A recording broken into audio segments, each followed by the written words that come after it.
Al auscultarse un corazón normal, se escuchan dos sonidos en el estetoscopio, un loop y un dub. El loop se asocia al cierre de las válvulas auriculoventriculares al comienzo de la sístole y se denomina primer tono.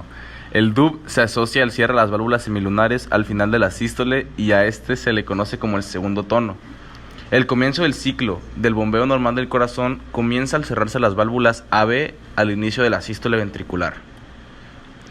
Primer tono, asociado al cierre de las válvulas atrioventriculares por el flujo retrógrado de sangre contra las válvulas AB que provoca una vibración sonora en los tejidos adyacentes de la pared torácica. El segundo tono es asociado al cierre de las válvulas semilunares al final de la sístole. La duración del primer tono y segundo tono respectivamente es de 0.14 segundos y 0.11 por la elasticidad y tensión de las válvulas. El tercer tono se produce al comienzo del tercer medio de la diástole y es el más débil. El cuarto tono por contracción de las aurículas por sangre acelerada hacia los ventrículos.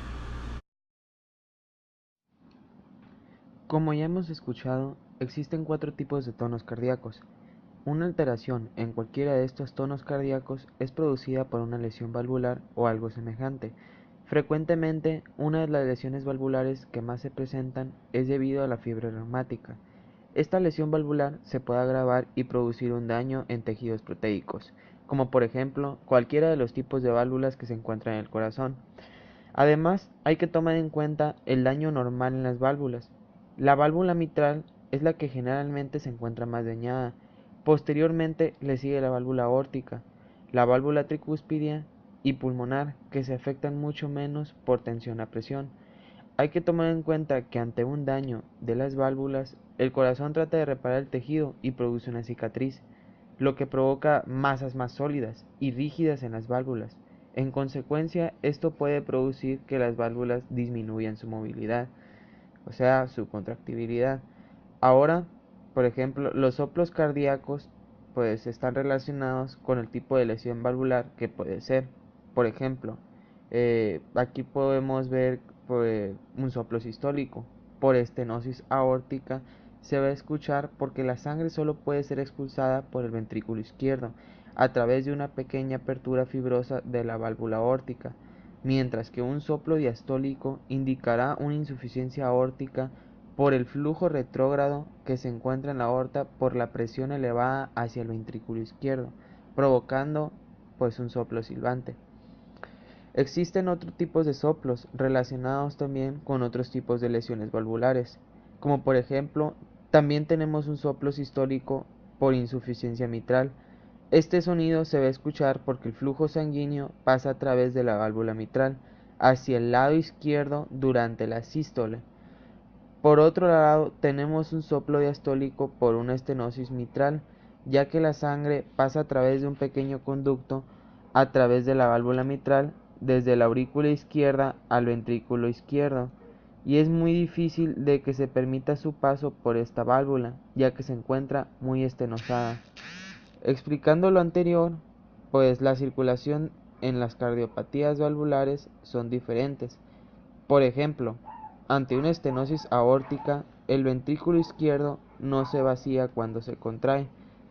Por otro lado, en insuficiencia aórtica existe un flujo retrógrado de sangre de la aorta al ventrículo izquierdo. Esto por lo general produce un soplo diastólico. Bueno, pero en ambas existe la hipertrofia debido a un aumento de trabajo ventricular. Por ende, la disminución neta del bombeo del ventrículo izquierdo es el aumento del volumen de la sangre. Las lesiones valvulares aórticas están asociadas con un flujo sanguíneo coronario que desarrolla un hipertrofiamiento del ventrículo y a su vez genera una alta presión de la sangre a través de esta válvula. Como consecuencia, provoca la isquemia por un consumo de oxígeno mayor por compresión de las capas endocárdicas del corazón. Al comienzo, la capacidad del ventrículo izquierdo llega a adaptarse a estas grandes cargas, evitando anomalías significativas en la circulación hasta que pues llega a un punto crítico y deja de funcionar. Por ejemplo, la aurícula puede llegar a alcanzar presiones de mayor 25, pero después genera edema. Resulta que es imposible recrear quirúrgicamente los defectos intracardíacos mientras el corazón continúa bombeando, por lo que se han desarrollado muchos tipos de máquinas corazón-pulmón artificiales que ocupan el lugar del corazón y los pulmones durante la cirugía. Este tipo de sistema se denomina circulación extracorpórea. El sistema consta principalmente de una bomba y un dispositivo de oxigenación y es adecuado para cualquier tipo de bomba que no provoque la hemólisis de la sangre. Los métodos usados para oxigenar la sangre son: 1. El paso de burbujas de oxígeno a través de la sangre y su eliminación antes de que la sangre vuelva al paciente.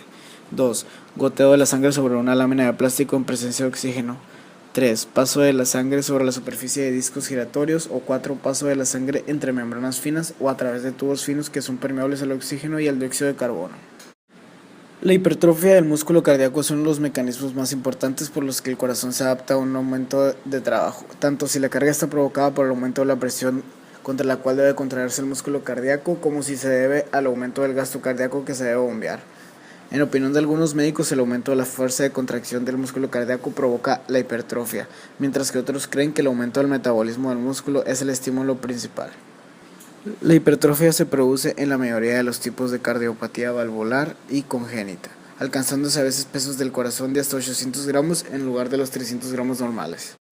Aunque la causa más común de hipertrofia cardíaca es la hipertensión, casi todas las formas de cardiopatías, incluida la enfermedad valvular y congénita, pueden estimular un aumento de tamaño del corazón.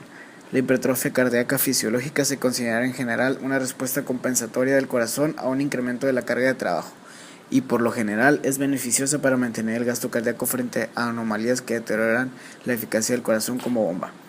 No obstante, grados extremos de hipertrofia pueden conducir a insuficiencia cardíaca.